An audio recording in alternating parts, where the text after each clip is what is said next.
Como é que estamos? Espero que esteja tudo bem do vosso lado. Comigo já sabem, está sempre tudo bem. Antes de começar, tenho que falar do Impulse Room. O Impulse Room que é o quê? Que é o estúdio onde nós fazemos estas gravações, que pode ser vosso. Isto aqui é fácil, chave na mão, podcasts, videoaulas, o que vocês quiserem. Nós temos tudo preparado, é só chegarem com o projeto e está pronto, nós fazemos o resto. E agora, quero-vos contar uma novidade. É o seguinte, nós, a partir de agora, vamos ter um quadro novo aqui no canal, que é Mind Talks. Mind Talks eu vou ter uma convidada, provavelmente posso ter várias pessoas, mas para começar vamos ter sempre uma pessoa que vai estar comigo agora e vai estar comigo nos próximos episódios. Vão ser episódios um bocadinho mais curtos, muito focados, vamos falar sobre temas muito relevantes, muito a ver com a cabeça. Eu quero que vocês nos acompanhem, vão gostar, vai ser muito fixe. E agora, sem mais demoras, com vocês, Mónica Paquete! Eric, como estás? Olá, Mónica, como estás tu? Está tudo bem? Está tudo ótimo e obrigada. Eu acho que hoje este tema que tu trouxeste aqui para o nosso programa, Mind Talks, realmente vai ser muito importante. Então, Mónica, tu quero que as pessoas conheçam, os teus seguidores provavelmente já te conheçam, mas eu queria que tu te apresentasses também aos meus e aos seguidores que vão aparecer por aí. Quem és tu? Fala-nos um bocadinho de ti. Ok. Eu por acaso já tenho também uma rubrica no YouTube, que é um canal que se chama A Cura e a Consciência, tem muito a ver com isto. Basicamente eu, a partir dos meus 29, 30 anos, eu comecei a ficar apaixonada pela neurociência. E porquê? Porque o meu trabalho está muito relacionado com o anti-aging e quem lê se aprofunda no anti-aging, porque tenho uma clínica de medicina e bem-estar, que é No Age Clinic, e quem se aprofunda muito no anti-aging consegue entender que a mente comanda tudo, ok? Uma mente saudável é um corpo saudável, pronto, isso é muito clichê, mas é mesmo um facto. Então, ao estudarmos que uma mente saudável é uma base para toda uma vida longa e saudável, eu comecei a estudar imenso sobre neurociência, sobre o comportamento humano, tirei uma certificação de comportamento e linguagem neurolinguística e aprendi imenso com isso. Com isso, há cerca de 5 anos, comecei a fazer alguns vídeos no meu Instagram e para o YouTube apenas há 1 ano. E comecei a ter um feedback muito grande. Portanto, eu faço vídeos no meu Instagram sobre Mind Coach e comecei a perceber que muitas pessoas, sem me conhecerem, confiavam em mim e queriam falar sobre alguns temas. É completamente impossível dar vazante a todos esses temas, mas de vez em quando eu faço assim um vídeo geral sobre estes temas e o feedback é muito bom, então acho muito bem que a gente explore mais estas questões da mente. Maravilha. Contigo vai ser um projeto muito bom. Muito fixe. Então, nós temos a intenção e o propósito de fazermos isto algumas vezes regulares, né? Vamos fazer aqui alguns episódios, provavelmente vão sair um por semana, não sempre aqui para estarmos sempre atualizados, e tentamos abordar, ou vamos tentar abordar aqui um bocado o autoconhecimento e o controle da mente, né? Exato. Eu vou tentar aqui fazer um bocado de paciente, sentir as vossas dores e transmiti-las um bocado das minhas, das vossas, para ver se a Mónica consegue decifrar aqui coisas e aconselhar e dizer porque é que às vezes tu estás dessa maneira, sentiste dessa maneira. E pronto, vamos nos aproveitar. Eu vou ver se aproveito para fazer aqui uns exames. A Mónica vai me examinar todo. Bora. Todo. Para começar, eu acho que um dos temas muito presentes na sociedade hoje é a ansiedade. E nesse sentido, eu queria que tu nos explicasses o que é que achas tu da ansiedade, o que é que ela nos provoca. A ansiedade está mais relacionada com eventos que estão no futuro. No futuro. A ansiedade é futuro, stress é presente Depressão é e depressão é passado. É isso mesmo. Sim, Aprendi isso isso é há uma pouco frase tempo. que explica muito bem e começaste mesmo da melhor forma este tema, porque a Organização Mundial de Saúde decretou que cerca de 99% da população humana tem ansiedade ou já teve um quadro de um ataque de ansiedade ou de pânico. Então estamos a falar de basicamente toda a humanidade. Yeah. Então não pode ser um tema posto de parte realmente quando falamos de mind coach ou de comportamento humano e de autoconhecimento, porque enquanto adultos, um adulto para já é uma pessoa que vem de uma criança. Ou seja, eu sou a Mónica adulta que vem da Mónica criança, tu és o Érico adulto que vem do Érico em criança, e já nós em criança temos ansiedade. E muitas vezes, pela própria educação um pouco opressora das nossas famílias, que eles não fazem por mal, mas já nos estão a colocar um standard que nós temos que seguir, e logo aí há uma ansiedade gerada em criança. Mas pronto, continuando um bocadinho mais sobre mesmo a ansiedade no estágio adulto, no meu Instagram é uma das coisas que eu mais recebo de pessoas que me seguem, que veem os meus vídeos e também no YouTube. E realmente eu às vezes recebo mensagens de pessoas que têm ansiedade, têm ataques de ansiedade, e eu queria frisar aqui uma coisa que eu considero muito importante, que é, todos nós como seres humanos, psicologicamente temos traços. Temos um traço mais depressivo, temos um traço mais proativo, do género de sermos pessoas muito ansiosas, hiperativas, ou seja, uma criança hiperativa, que muitas das vezes, principalmente nos anos 80, a maior parte dos pais não conseguiam detectar isso, não havia essa informação. Hoje já temos, graças a Deus. E uma criança que tem um quadro psicológico de hiperativa vai disparar para, provavelmente, um adulto hiperpensante. Ou seja, o quadro de ansiedade vai ser com certeza presente. Ou então uma criança que é mais introspectiva, que quando é uma criança introspectiva, quando vai evoluir para um quadro adulto, vai evoluir se calhar para um adulto que tem mais uma propensão para uma depressão. Okay. Ou então uma criança que tem déficit de atenção. Eu tinha déficit de atenção, que depois foi controlado com o meu autoconhecimento, daí a importância realmente do autocontrole da mente e do autoconhecimento. E uma criança que tem TDA, que é o déficit de atenção, pode disparar depois para um adulto que tem toques. Ou seja, transtorno obsessivo-compulsivo. Então há todo um padrão. E se nós conseguirmos realmente seguir este padrão, nós conseguimos detectar que tipo de perfis estão à nossa frente. E isso normalmente é uma coisa que vem logo... Quer dizer, nós podemos estar a condenar sermos pessoas com muita ansiedade se em criança nós tivermos esse tipo de... sei lá, de stress dos pais, de estar... É possível, então, uma criança estar sob stress e futuramente passar a ser ansiosa? Sim. Obviamente que uma criança não ouvida vai ser um adulto muito mais ansioso. É? Obviamente que uma criança não acompanhada, e quando eu falo acompanhada não tem que ser por uma psicoterapeuta. E normalmente quando os adultos que falam mais comigo sobre ansiedade, eu acho que as pessoas deviam mesmo fazer psicoterapia.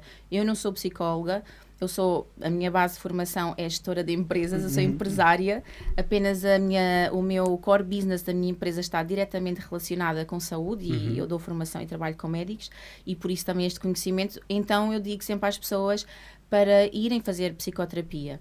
Porque um adulto que não foi ouvido em criança é uma pessoa que já traz realmente uma ansiedade agregada. Mas diz-nos assim, não é um ouvido, porque agora estou a ficar com medo, porque a minha filha às vezes diz papá 5 vezes e eu só ouço a quinta. Quer dizer, eu ouço desde o início, só que também não pode ser sempre que ela quer, né? Exato. Ela tem que perceber que a atenção não é só dela. Então deixa às vezes ela chamar aí umas 2, 3 vezes, porque às vezes ela só quer chamar para fazer confusão. Claro. Às vezes, na terceira vez, vê que eu não lhe dou importância e nem quer saber mais nada. Ela só queria me chamar para ver um boneco que ela queria na televisão. Especialmente quando estás ao telefone, exatamente, que é o mais irritante. Exatamente. Ou então, Exato. Não é bem assim, então. Não é esta história da criança estar a chamar. Isso é educação. É uma coisa mais séria. Sim. A ensinar uma criança de que há timings para chamar a atenção do pai ou da mãe, quando faz a mãe está... educação, né? É educação, isso é dar educação, ok? Nós não queremos crianças mimadas, porque uma criança extremamente mimada pode evoluir para um quadro narcisista em adulto, então há que ter muita atenção a isso. Há que ter muita atenção a isso, na minha opinião. Mas sim, o que eu te queria dizer é que uma criança não ouvida no sentido, uma criança negligenciada em comunicação. Uma criança que tem uma necessidade e que não a consegue exprimir, ou porque o pai ou a mãe estão emocionalmente indisponíveis, são outras coisas. Educação é a base realmente da estrutura de uma criança para que vai evoluir para um bom adulto. Mas ainda sobre a ansiedade em adultos, o que eu sinto muito que se passa é que as pessoas têm ansiedade, e tu começaste muito bem, porquê? Porque nós estamos rodeados de estímulos externos. 2023 é um ano em que tudo é um estímulo externo, ok? É verdade. E a nossa mente fica completamente... saturada. Muita informação. É muita informação, é muito spam. Eu chamo mais de spam, porque informação é construtivo. Informação é a base da sabedoria, e o conhecimento, para mim, é realmente aquilo que nos dá mais valor e nos define como seres humanos. Agora, informação, capitalismo, consumo, esta história das networkings... Esse é o teu chamado spam, né? É o spam. Para mim Devia ir é o logo para a spam. caixa de lixo, né? Não é? Exatamente. É por isso que eu acho Faz sentido. muito bom nós fazermos este tipo de trabalho, porque este trabalho vai para as redes sociais, porque é o nosso meio de comunicação. E realmente, se nós conseguirmos minar as redes sociais com este tipo de conteúdo, então nós estamos a acrescentar, E a fazer um bom trabalho. a Aliás, fazer um bom trabalho. isso é uma das bases que me faz ter este programa, é que eu acho que cada pessoa tem algo a acrescentar e precisamente também eu quero ter pessoas aqui que acrescentem valor e isto tudo é para uma evolução. É nunca para um para... propósito maior, Exatamente. não é? Porque é realmente dar inputs de sabedoria e de conhecimento à humanidade, à nossa sociedade, para que ela possa crescer com uma base, com uma estrutura, com uma consistência, porque eu não sei se tu sentes, mas eu acho que todas as pessoas têm esta ideia hoje em dia, a saúde mental está completamente comprometida. Exato. E daí vem a ansiedade, porque as redes sociais transportam-nos para uma esfera de comparação. Tu vais a uma rede social e tu vês uma pessoa perfeita nos sítios mais caros do mundo e tem uma vida perfeita. E depois tu sais da rede social e olhas para a tua vida e tu estás de pijama com a Halibut na cara e cheio de contas para pagar. Já gerou ansiedade. Exatamente. Porque há uma comparação com o que é real, com o que é irreal. Entendes? Então, eu acho que as maiores causas de ansiedade hoje em dia é que há uma tendência para as pessoas se compararem com aquilo que veem constantemente, ou na televisão, ou em filmes, e principalmente nas redes sociais, que não é real. Eu acho que as redes sociais passam-nos uma base, o input principal da internet é a base do consumo. Okay. E olha-me este detalhe, que é, está provado pelas pessoas que trabalham com as networkings, o algoritmo do Instagram dispara para vezes 3 a mais quando há uma pessoa de biquíni ou com exposição a mais de pele. Ou seja, o algoritmo do Instagram está feito realmente para trazer as pessoas à superfície, para algo mais superficial, como a imagem, porque a imagem é, ou seja, a necessidade das pessoas quererem melhorar a sua imagem é 50% da principal razão pelas quais as pessoas vão efetuar um consumo. Então, tudo isto distancia-nos do nosso eu e da nossa essência. E isso é antinatura. Então, basicamente, as redes sociais afastam. As redes sociais ou os inputs gerados neste momento pela sociedade, né? E então, basicamente, o que eu sinto é que as redes sociais ou a televisão, a sociedade em geral, afastam-nos da nossa essência. E isso, por si só, já é super antinatura. Então, de uma forma inconsciente, nós, como seres humanos, nós sentimos que estamos a ser afastados das nossas bases como ser humano. E a nossa base como ser humano é ter um propósito, é ter uma família, é viver em amor, sermos seres sociais. Mas sabes o que é que eu acho? Eu acho que o ser humano, por achar que a sociedade baliza esses objetivos, que ter uma família, ter não sei o quê, existe uma outra parte de pessoas que diz, não, eu não quero ser balizado, que ser feliz é preciso ter uma família. Eu quero ser feliz não tendo família. Eu quero ser feliz não tendo emprego. Quando a sociedade diz completamente ao contrário. Claro. E não achas que isso também pode causar um bocado de pressão e ansiedade? Sim, mas isso são aquilo que nós chamamos, em termos sociológicos, preconceitos. Ou seja, o que é um preconceito? É exatamente isso. É um pré-conceito. Okay. Ou seja, o meu conceito pode não ser o teu conceito. E qualquer preconceito tem por base que há uma ideia generalizada que tem que servir a todos. Isso é humanamente impossível, porque nós somos 7 bilhões de pessoas e hoje em dia nós vemos isso cada vez mais. Por exemplo, nós temos uma comunidade homossexual, ok? Que deve ser respeitada, porque o amor não tem géneros, não tem raças, não tem nada. E realmente, porquê é que eles têm que ter filhos? Ou até podem ter filhos a adotar ou recorrer a uma série de técnicas IV que hoje, de fertilidade que hoje felizmente existem.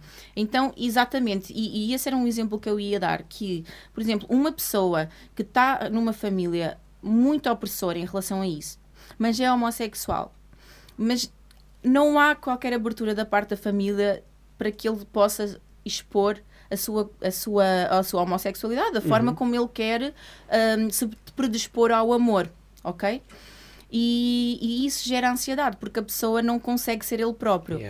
Uma das coisas que eu sinto que realmente sabota mais a nossa estabilidade emocional e a nossa a nossa sanidade mental, é a dificuldade de nós mantermos a nossa própria essência, a nossa autenticidade.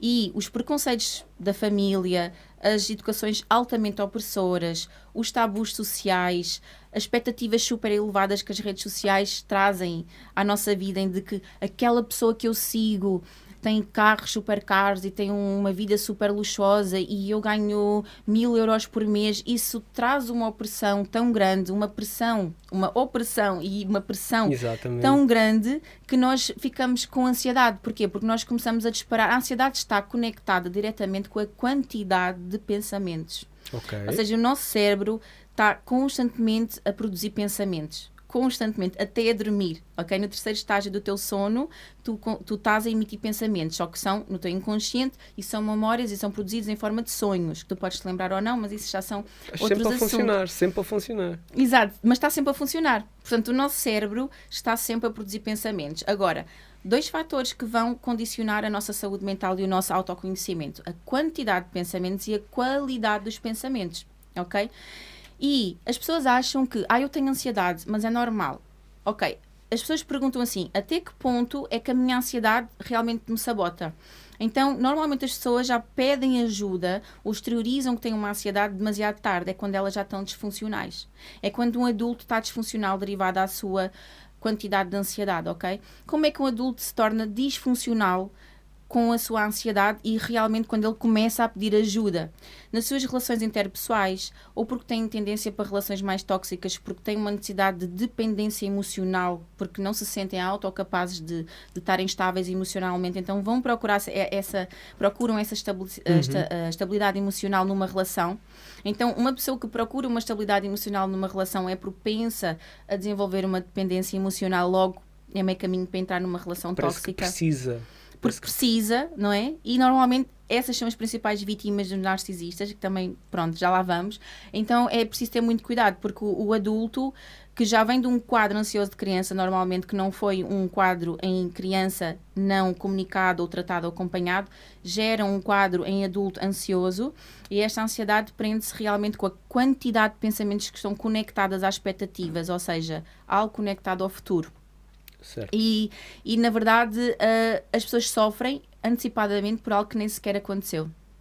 Imagina, a emoção negativa está presente no indivíduo porque a pessoa está a sofrer por uma realidade que ainda não existe. Exatamente. E isto é uma autossabotagem constante e contínua, porque essa ansiedade não é ouvida, não é expressada.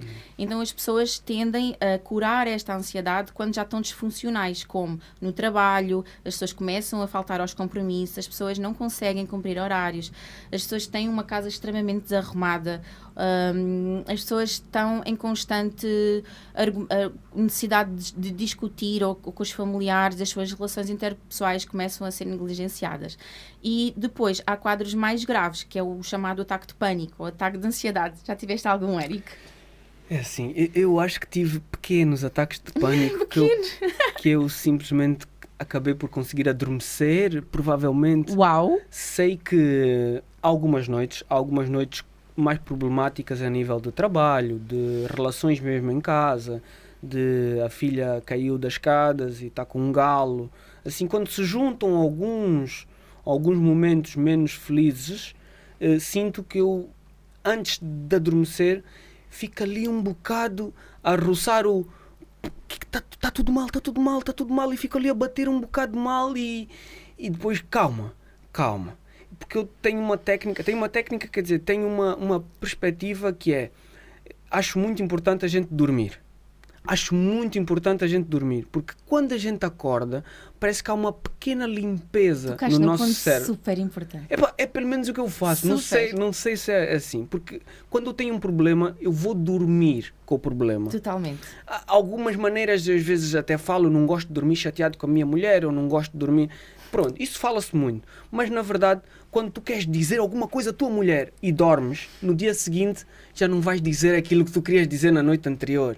Vai dizer uma maneira mais suave, já vai se compreender. Então, maturar o nosso problema dormindo, para mim, é uma das soluções. Eu acho que já quase entrei em pânico antes de adormecer. Acho. E essa foi a tua técnica? E essa foi a minha técnica. Nunca aprendi isso a lado nenhum. Fiz Exato, eu porque... foi natural de ti.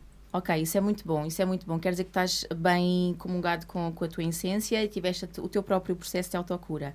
E tu tocaste num ponto muito importante, mas antes de irmos à higiene do sono, eu queria frisar que existem duas técnicas muito importantes que a comunidade da psicologia e dos neurocientistas realmente estudaram isso numa amostra de 100 pessoas e em todas elas funcionou, e que se chama o grounding. Mas eu queria só explicar uma coisa, que quando nós começamos a ter um ataque de ansiedade e quando gera para um quadro de ataque de pânico, ainda é pior, porque um ataque de pânico tem sintomas quase parecidos aos de um infarto. Então é realmente assustador. Acho que não. Acho que essa... Então, não tiveste, ainda bem, não? Ainda bem mais que não. perto disso foi só o asma, que uma pessoa fica sem respirar. Exato, com o coração a disparar. Pronto. Quando Mas imagina. Mas se calhar um ataque de pânico, e já tive, pensando assim, já quase fui dormir, a sentir já desde a noite estar a passar mal, porque eu tenho asma, preciso de bomba às vezes. A sério? E antes de ir para a cama, começar a pensar, calma, eu não tenho a bomba. Onde é que está a bomba? Esquece. Onde é que está a bomba? E aí começa a asma, começa a piorar e eu já estou a pegar na chave do carro e, olha, estou basado, tenho que ir comprar uma bomba. E se calhar era só mais calma e eu ia encontrar a bomba que eu tinha em casa. E às vezes tenho lá 5 bombas, porque cada vez que eu estou a começar a entrar em pânico, em vez de eu acalmar-me e procurar, não. Epá, eu tenho certeza que na farmácia tem uma, né? Então eu vou para a farmácia. Óbvio. E é tipo isso. Exatamente. O que é que se passa? É que a nível mental as pessoas têm uma quantidade de pensamentos que não foram processados. À medida que a quantidade de pensamentos fica no nosso cérebro e não é processado, ou através de meditação, ou através da higiene do sono, ou através de uma série de circunstâncias que realmente dissolve esses pensamentos e emoções, mas se forem pessoas que realmente então têm dificuldade em comunicar ou em processar os seus próprios pensamentos, à medida que a quantidade de pensamentos na nossa mente se acumula, há uma tendência para esses pensamentos começarem a ter uma conotação negativa. Ok. Porque a nossa mente não foi feita para ter uma série de pensamentos ao mesmo tempo. A mente é como se fosse o céu, as nuvens são os pensamentos. Então o céu está lá estático e as nuvens não são estáticas. As nuvens passam. Não é? Então é a mesma coisa que o cérebro. O cérebro a mente é estática, mas os pensamentos passam. Então em antinatura, se eles ficarem acumulados, isso gera uma tensão. Exatamente. Uma tensão, uma sobrelotação de pensamento. Exato. E isso gera um estado ansioso.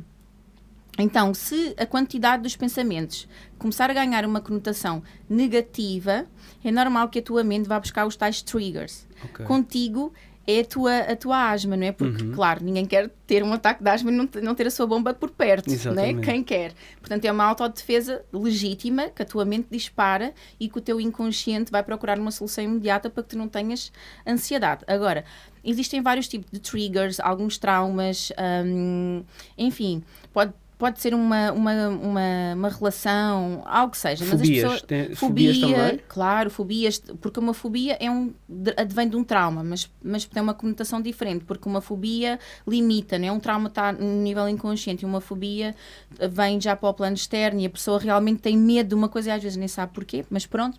Mas continuando. O que é que um ataque de ansiedade gera no nosso cérebro? Para nós entendermos o que é que se passa neurobiologicamente falando, ok? O nosso sistema nervoso simpático está conectado ao nosso sistema de alerta. Então, um ataque ansioso gera um trigger, um gatilho, ok? Um gatilho que está associado a algo que mexe com a nossa estabilidade emocional e esse gatilho vai gerar um sistema de alerta que vai fazer com que o sistema nervoso simpático dispare, ok? Então, normalmente, nós aconselhamos a fazer a técnica da respiração, que é a básica, mas não funciona com todas as pessoas. Mas eu, por exemplo, eu uso em mim o grounding, e o grounding é algo muito, muito bom e muito simples, que basicamente consiste em que tu estás a ter um ataque de ansiedade, e esse ataque de ansiedade está-te a transportar para uma ocorrência futura, algo que não está a acontecer, que não é real. Okay. Porque, para já, foi descapultada por um gatilho, e esse gatilho também não está a acontecer, não é real. Então, basicamente, o pensamento só. É um pensamento. Então, tu tens que dissolver aquele pensamento. Como é que tu dissolves aquele pensamento? Com outros pensamentos. Então, como é que tu dissolves um pensamento com uma conotação negativa que disparou o teu sistema simpático de alerta? Tu dissolves com pensamentos simples e básicos, aquilo que nos conecta ao nosso ser humano. Não com felicidade. Às vezes ficas à procura de pensamentos felizes e não encontras. Não é possível, porque o teu sistema alerta vai sabotar. Então é simples. Pensamentos simples. Por exemplo, eu estou a ter um sistema... imagina que eu agora estou a ter um ataque de ansiedade neste momento. Então eu vou praticar o grounding, que é: calma, Mónica, o meu nome é Mónica, eu estou bem, eu estou com o Eric, aqui está um copo, a mesa é castanha. E eu tenho um microfone. À medida que tu vais introduzindo coisas tão básicas como esta, o teu sistema simpático desce e entra para o teu sistema parasimpático, que é o sistema de relaxamento. Então tu começas a praticar isto, em 2 minutos o teu ataque de pânico, ansiedade desaparece. Porque tu começas a trabalhar o teu sistema parasimpático. Gostei. Promove um relaxamento automático e natural da parte do teu cérebro. Então tu começas a praticar o grounding, que é: eu estou a respirar, eu tenho 3 anéis, eu tenho umas calças, e isto começa a promover o teu sistema parasimpático, que vai automaticamente combater o sistema simpático. Então, basicamente, as pessoas conseguem sair daquele quadro de sistema de alerta e de ataque de pânico um bocadinho mais fácil, e praticar isto. Acho que é um conselho que eu daria. Mas é isso. Eu acho que a ansiedade é algo generalizada, porque as pessoas estão assoberbadas de ideias, de crenças, e quando as pessoas começam a ter uma elevada quantidade de pensamentos gerada, muitas vezes pela sociedade, por todos os estímulos externos que estão constantemente à nossa volta, e pelas pessoas, e porque todas as pessoas neste momento estão a enfrentar problemas e estão com a sua saúde mental realmente negligenciada por tudo e mais alguma coisa. Então eu acho que o segredo aqui realmente é conectarmos mais com o nosso autoconhecimento, e por isso é que este programa pode também trazer mais pessoas a trabalharem o autoconhecimento e realmente ajudar-nos a trabalhar o grounding na vida normal, que é simplificar as coisas, e o presente é a única coisa que nós temos, e é o agora que nós podemos trabalhar, e se nós trabalharmos a capacidade da autoentrega total ao agora, é uma forma muito saudável de nós evitarmos ter ansiedade na nossa vida. Achei maravilhoso. Que bom, Eric. O que é que eu queria dizer? Eu queria dizer que a gente pode explorar melhor esse tema no futuro, porque isto aqui vão ser vários quadros. Nós vamos ter a Mónica aqui e eu adorei. Digo-vos já que eu adorei. E diria eu que provavelmente irei eu, depois de vocês verem este primeiro episódio, vou fazer uma caixinha de perguntas para vocês aqui sobre o tema mesmo, ansiedade. Produção, diz-me só qual é a câmara para eu olhar diretamente para os meus seguidores. Então, eu vou pôr uma caixinha de perguntas sobre este tema ansiedade, e eu vou querer que vocês deixem as vossas perguntas, tudo o que vocês quiserem saber, o vosso testemunho, se vocês têm outras técnicas, algum tipo de maneiras de vocês saírem de um ataque de pânico, ou partilharem connosco os vossos problemas assim relacionados com a ansiedade, que a Mónica, que está aqui connosco, vai nos ajudar e vai falar sobre o que é que se passa connosco. E assim vocês podem ter umas luzes de procurar ajuda, saber melhor, entenderem-se melhor. Então fiquem ligados. Até o próximo episódio aqui com a Mónica. Até o próximo episódio aqui do Mind Talks no Garrucho Talks. Fiquem bem. Até já. Até já.